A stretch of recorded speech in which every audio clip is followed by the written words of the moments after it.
Bumili nga pala kami ng vegetable chips. Yan. Para tikman namin sa ni Whitey. Pinatikim na rin namin kay Whitey para makatikim siya ng vegetable. Yan.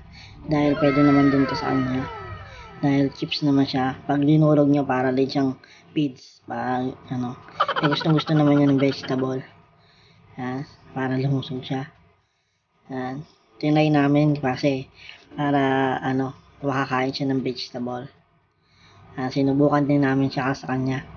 Ang gusto nga niya, hinahanap-hanap niya lagi yung vegetable ng chips.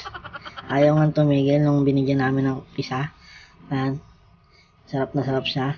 Kasi kala niya feeds lang din, naka-food lang din. Yan. Pinagdurog ko na nga siya ng vegetable chips. Gustong-gusto niya.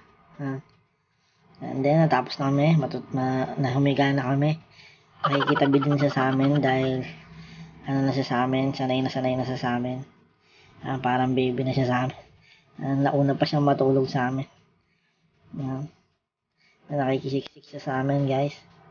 Bali, pinaliguan ko na siya dyan, kaya medyo parang tusok-tusok na yung buhok niya. Nagkukos ko siya kasi basa, medyo pa siya dyan, medyo patuyo pa lang siya. Kasi lagi na siyang nakatabi sa amin, kaya talagang araw-araw namin siya nililiguan.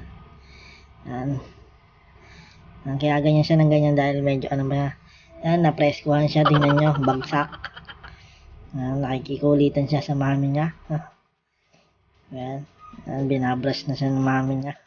Kala niya nakikipaglaro yung mami niya. Kasi nakikiliti siya dyan, kaya kala niya kasi binabrush siya yung balahibo niya kasi mahaba. Kaya tinatry na brush na. Medyo lumalaki na kasi si Whitey, kaya nakakatuwa na siya, puro siya ng kalokohan.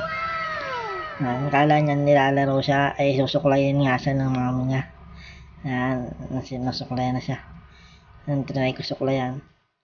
Yun, pagkatapos suklayan, nagkasampa-sampa na kung saan-saan. Naghahanap na siya ng lilikutin. Bali, sumampa na siya dun sa mataas.